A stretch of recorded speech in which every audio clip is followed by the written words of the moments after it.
and welcome to this session and the HPCA Lunch and Learn. And this session is all about the Change Awards and what we can do within the healthcare sector to really raise awareness of the profile of change management within health and social care, and for those that are working in it and delivering it on a day-to-day basis, what can we do to celebrate your fantastic achievements and get some recognition? And I'm Jo Stanford. I head up the Healthcare Project and Change Association. And we have Jooli Atkins with us today, who is a recipient of the Change Awards, and she's going to come and tell her story.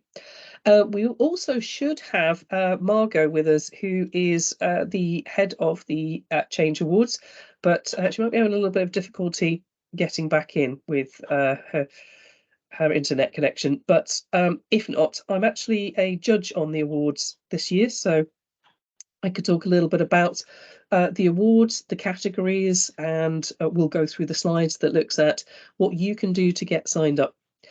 So let's get going. We've got a few on the call, and just do a quick straw poll. So can you stick your hands up in the electronically and say, are you currently involved in leading or delivering change? Stick your hands up if you can.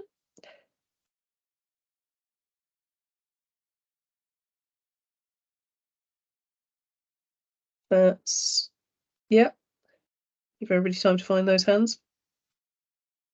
Yep, that's pretty much everybody on the call. Fantastic. And what would be really good is if we're going to do a Q&A, let you get your questions in, find out more about the Change Awards, applying, and also anything else to do with change, because not only do we have the Change Awards here, Jooli is a change expert, NHS England.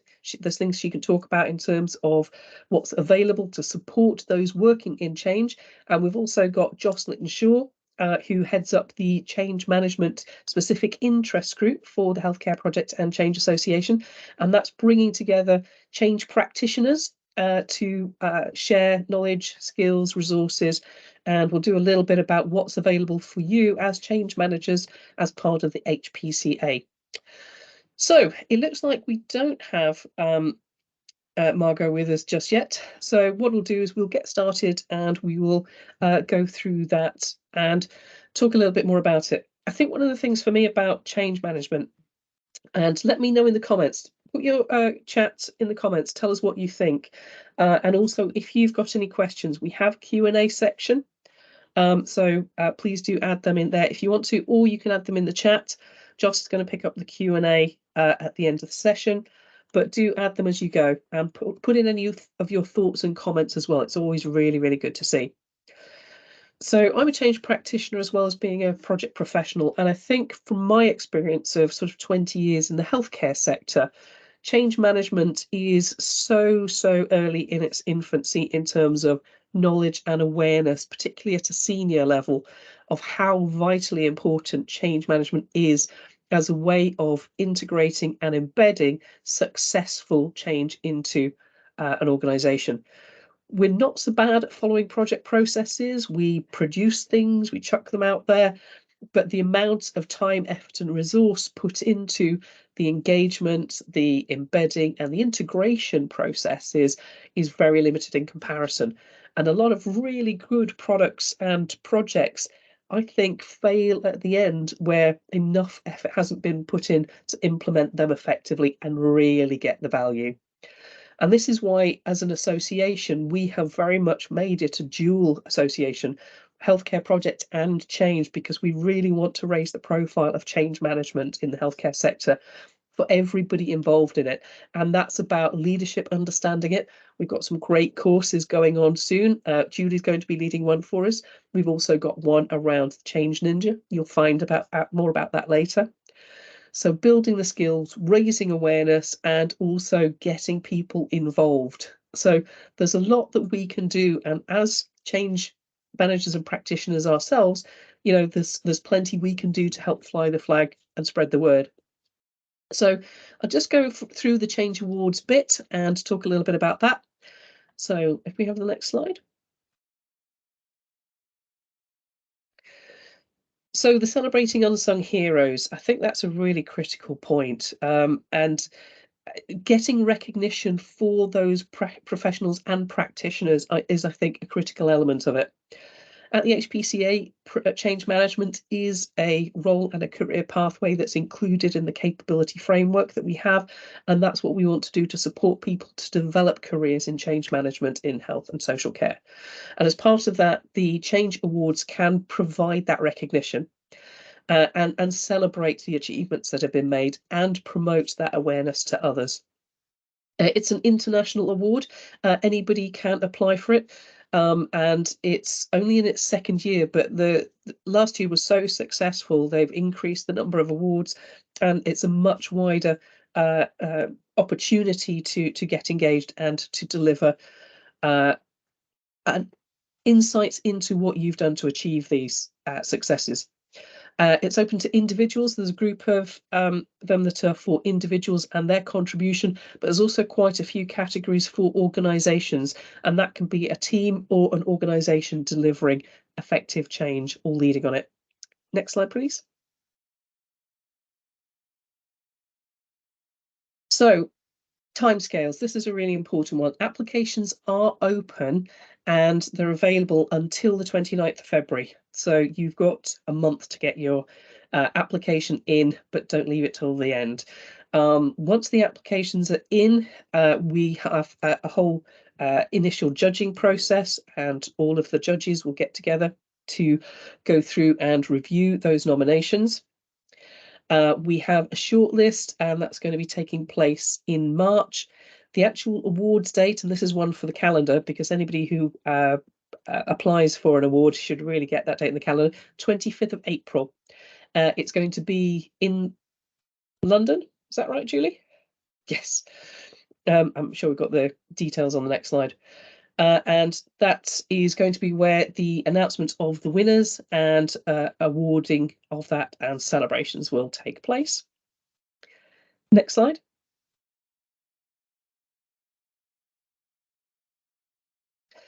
And coming back to the point about this is really critical for raising awareness of the change profession itself. We have worked with the Change Management Institute, looking at how we support professionalising, but also building the skills for everybody to develop change skills. For those of you that are subscribed to the HPCA, we have a core skills online learning module on the introduction to change management, and we want everybody to do that because we think this is something everybody should do, building those skills. But when we look at complex systemic change and cross-organisational change, the level of skill and competence needed to do that needs to be at a professional level.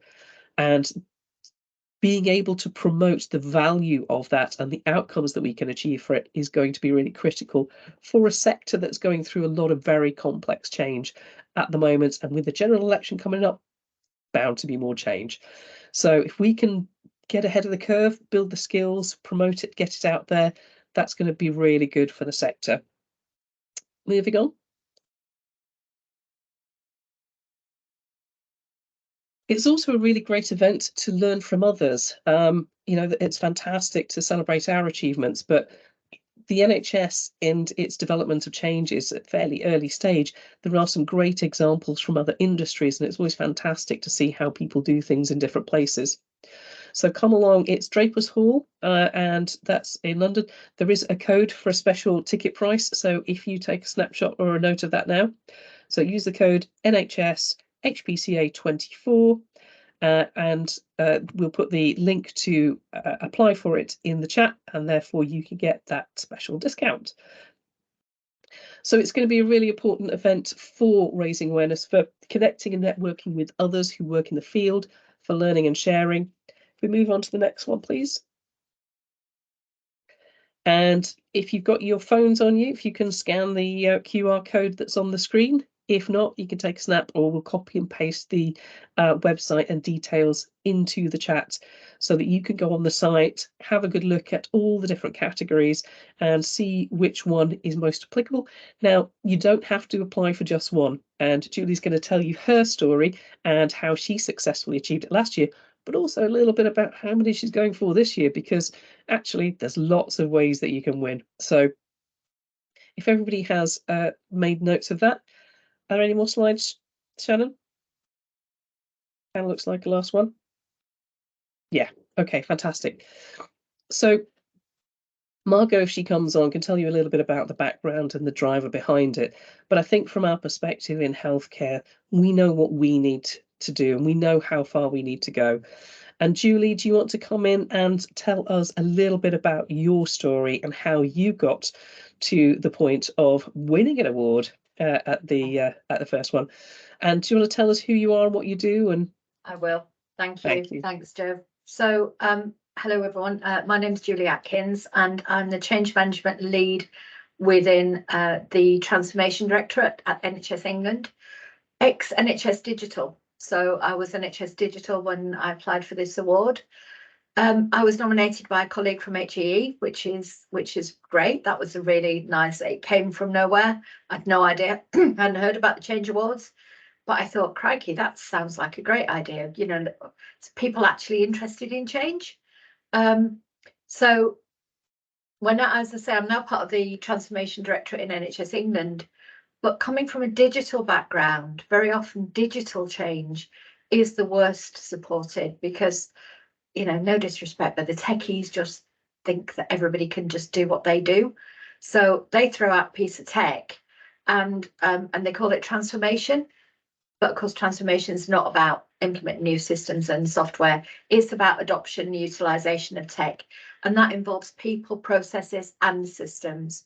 So my focus is very much on the people and process, and that's the approach I took last year.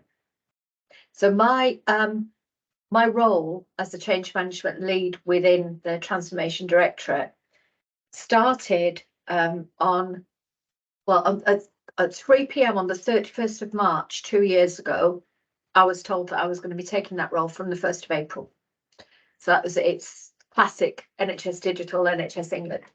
And the main commission that I had to deliver was to develop a change management support offer. That's the only words I was given for electronic patient record system implementation in 150 trusts across England. In fact, I noticed a couple of people are from some trusts that are working with Frontline Digitisation.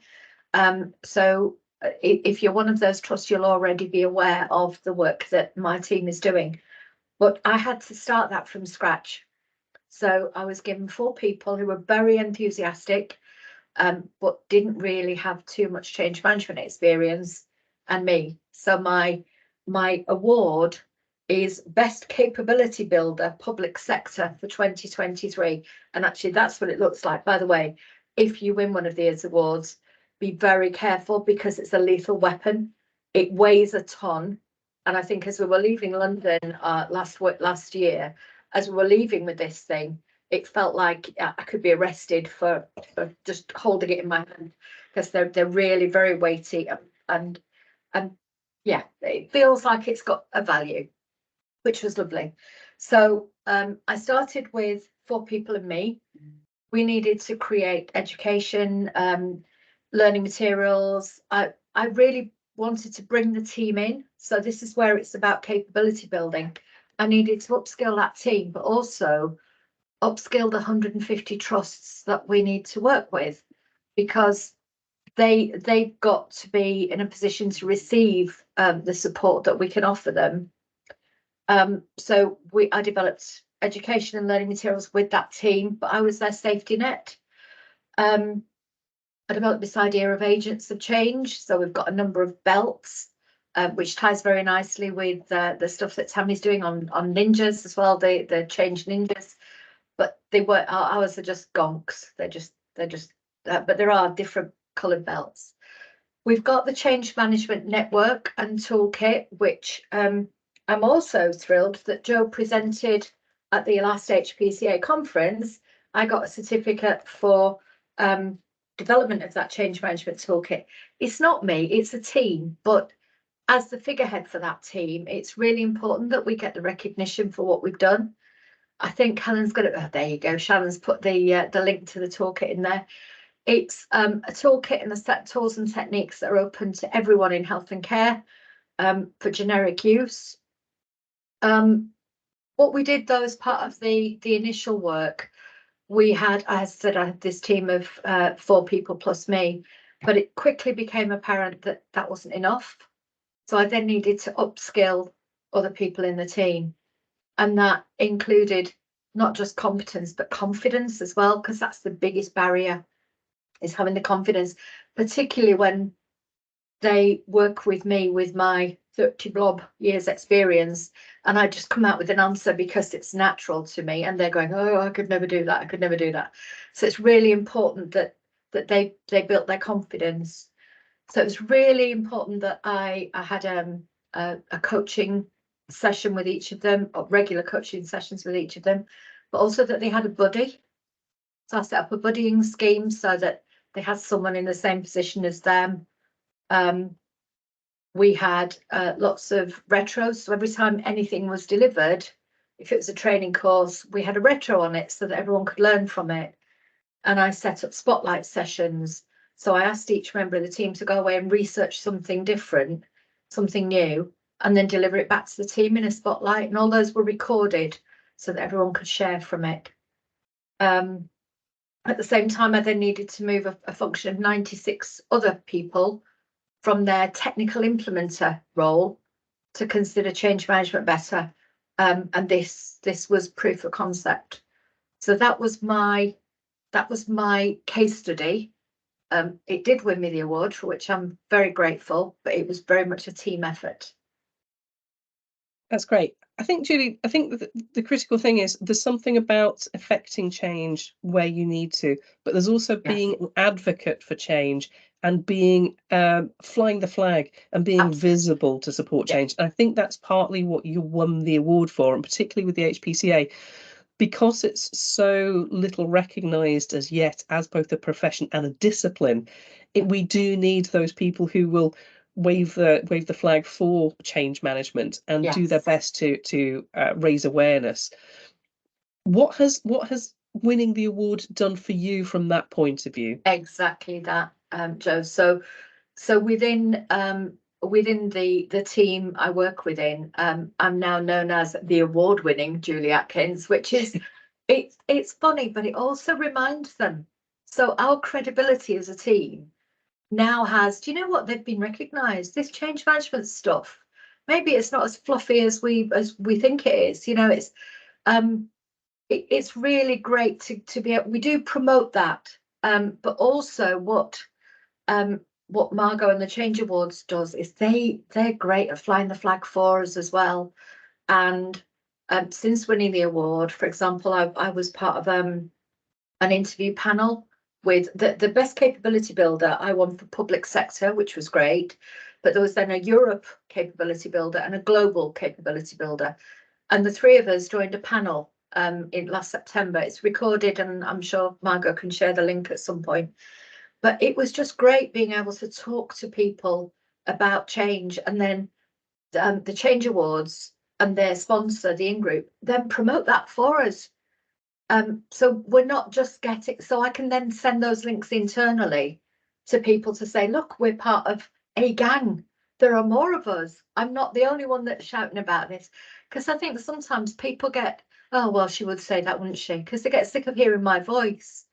But hearing my voice with an award that says I've got people around me that have a similar voice, and this is something to be taken seriously, is really helpful.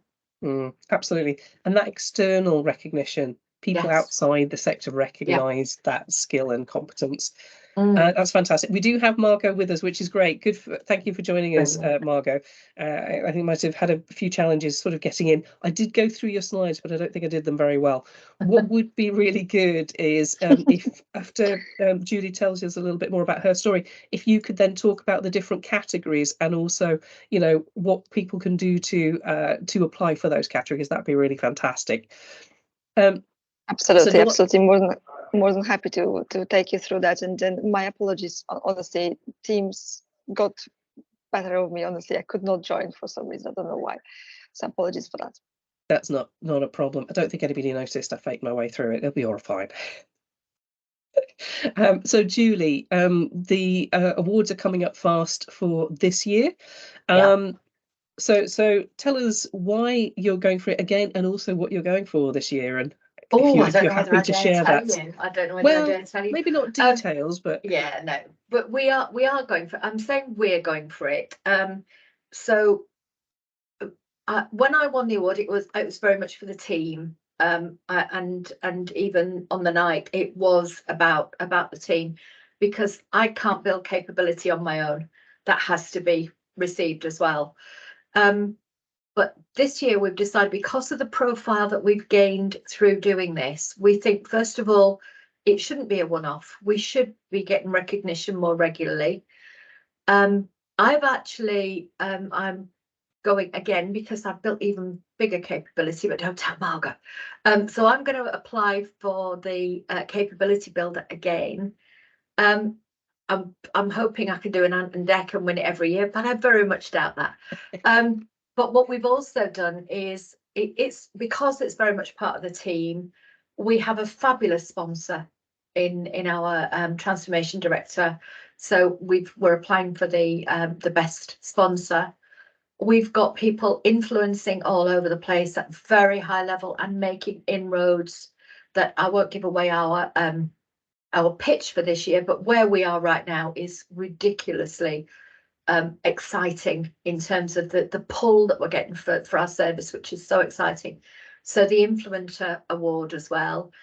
And then someone's decided that that I've lived my life, and therefore the Lifetime Achievement Award is ready for me, which was even more scary, because when you put together what I've done in my career, it's terrifying, but it'd be great. I mean, imagine winning something like that. That's ridiculously wonderful.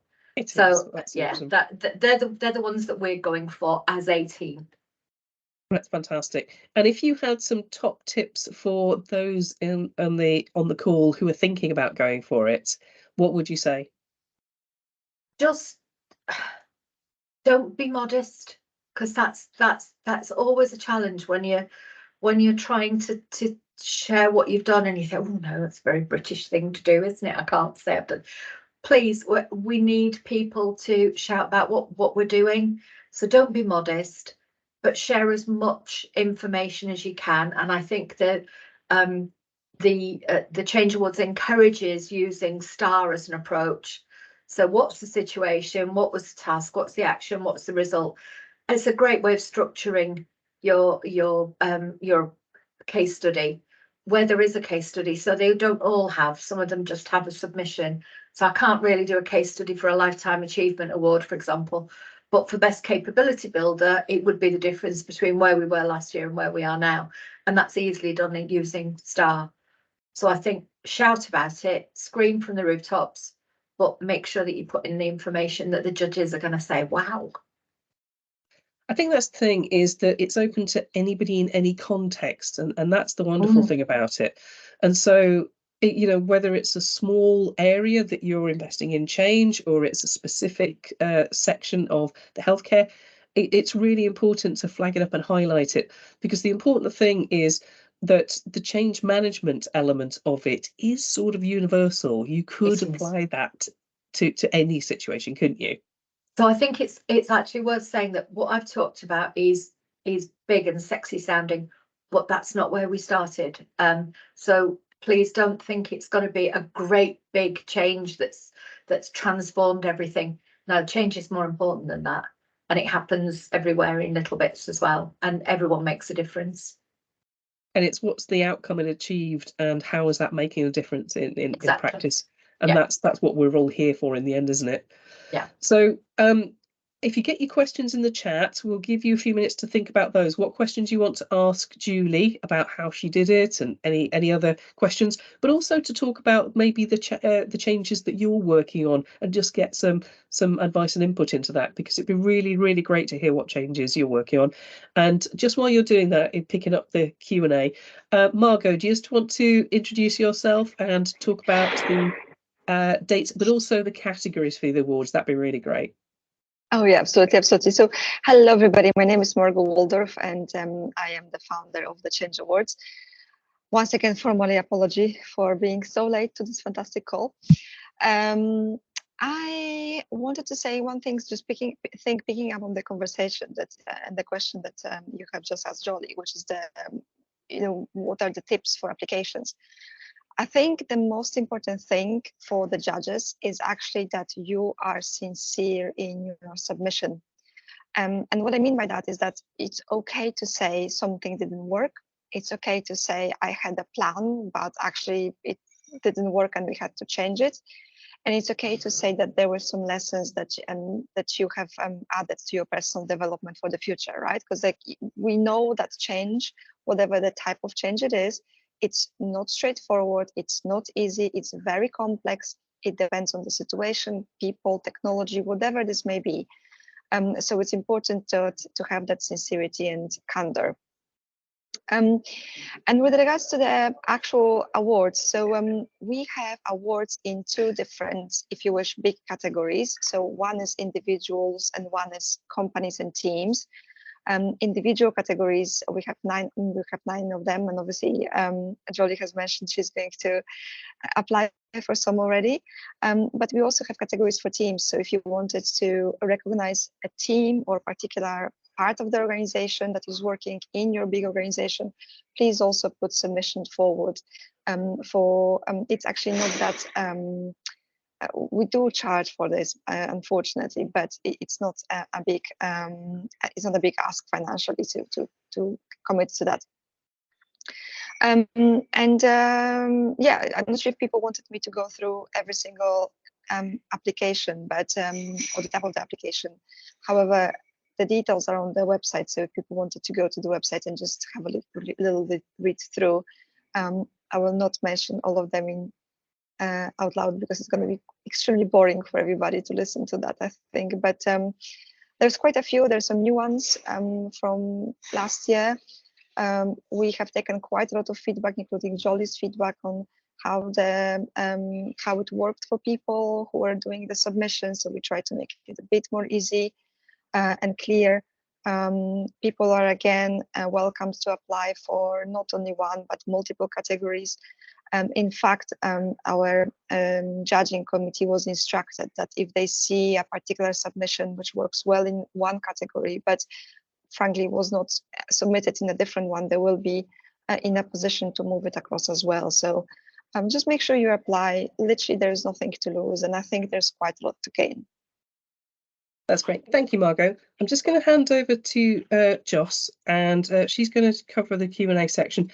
Maybe tell you a little bit about the HPCA Change community as well. So if you're not connected in with it, please do get connected up, and also get your questions in, stick your hands up. I'm going to hand over to you now and see you all. Thank you very much, Jo. I'm going to keep an eye on the chat as well, just to see what questions may be coming in.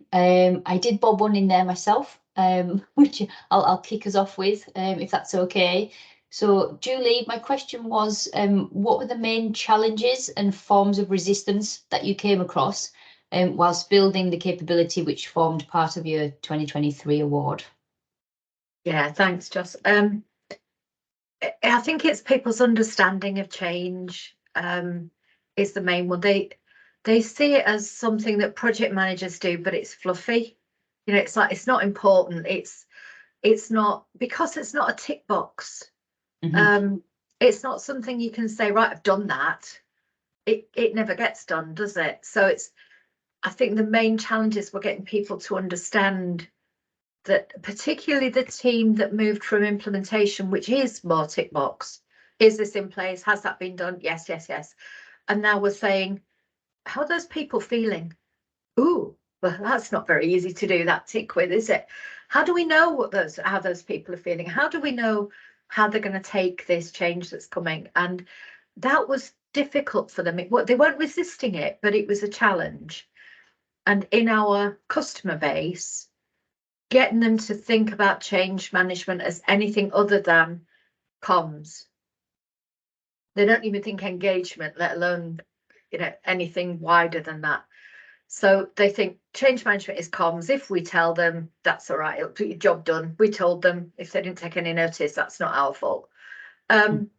So getting them to work with it, and it still is a challenge, by the way, getting them to work with us early enough. Because if they work with us early enough, what we developed as part of the support offer is an organisational change readiness assessment. And if they start that early enough and they're honest, because some of them are very early on in their process, and they'll say, yes, we've got all this score. Yeah, let's score that really high. Because they think it's an assurance thing. And being NHS England as well, it's even more of a barrier to us. In NHS Digital, it was a barrier, but in NHS England, it's even more of a barrier because that is about assurance and governance. Whereas actually what we need to know is, what support do you need? Because that's what we're here to offer you.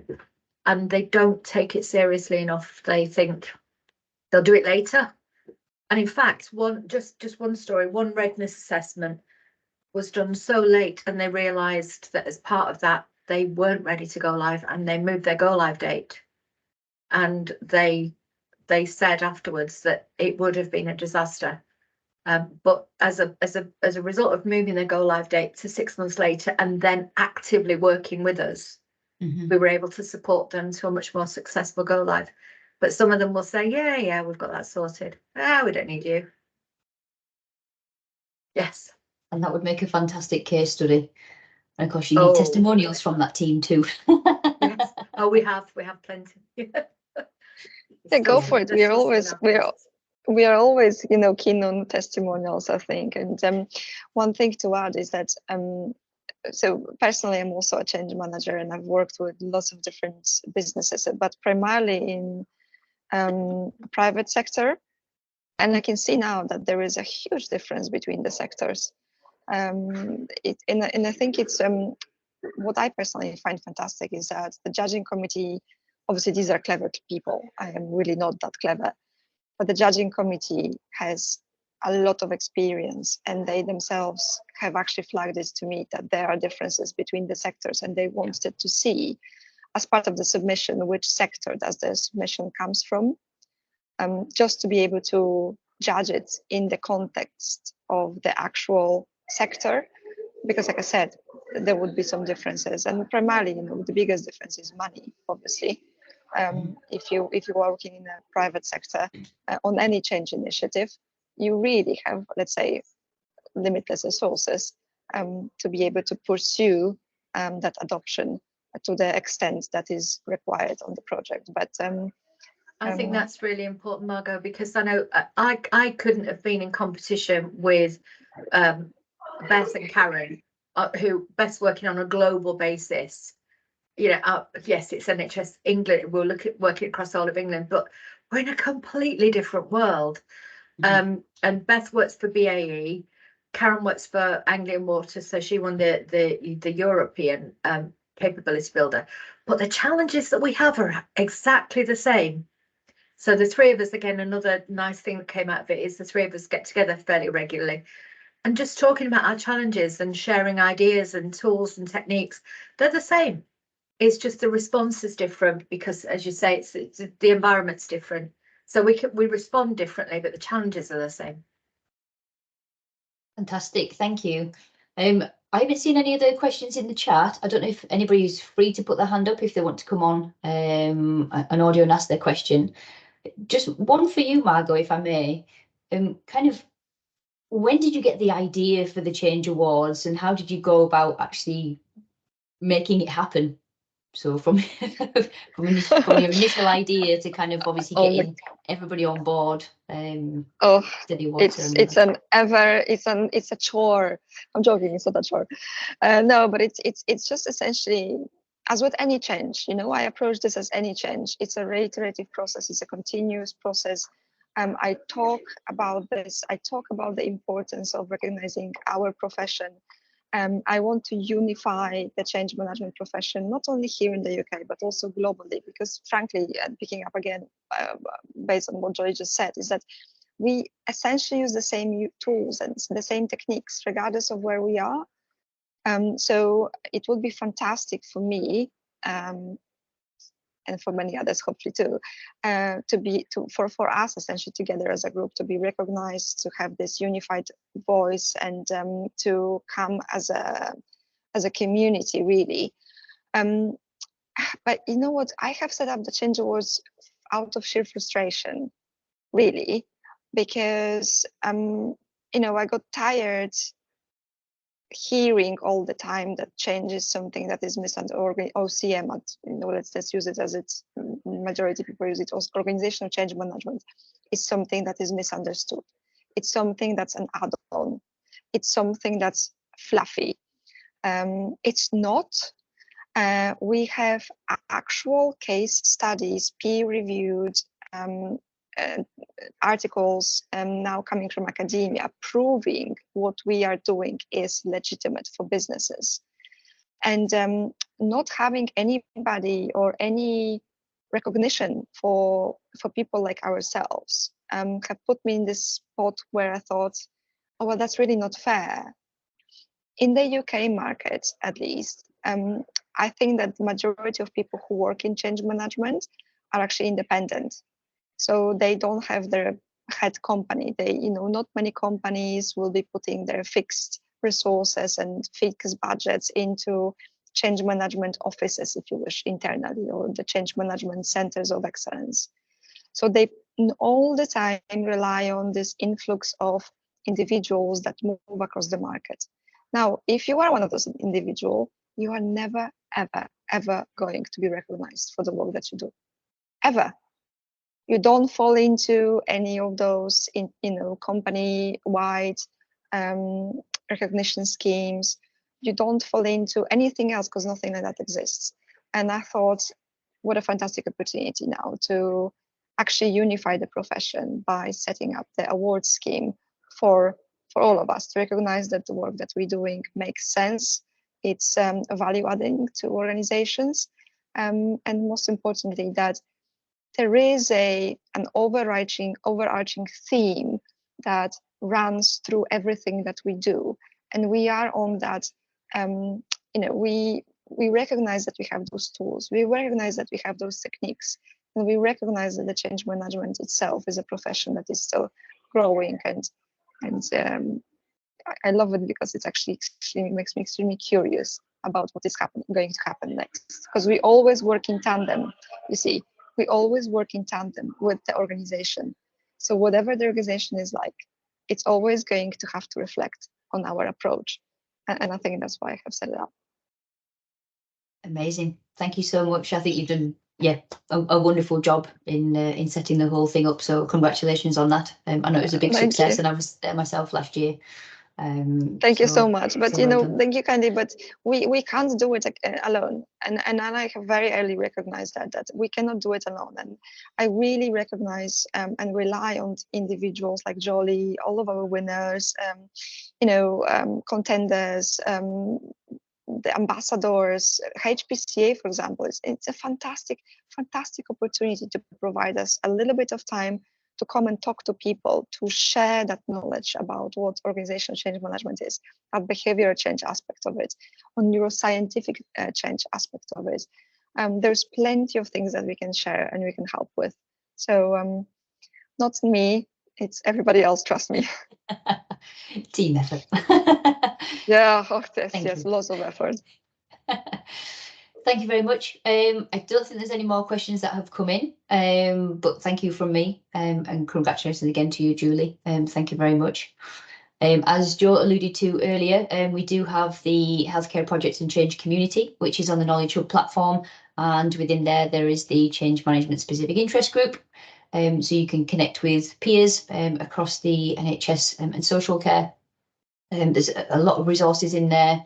And also Jooli mentioned the Change Management Network, so there you can access the Change Management Toolkit as well. So we can pop a link in the chat there for you to access. If you do have any questions on the community, you're welcome to contact myself. I'll put my email address in the chat as well.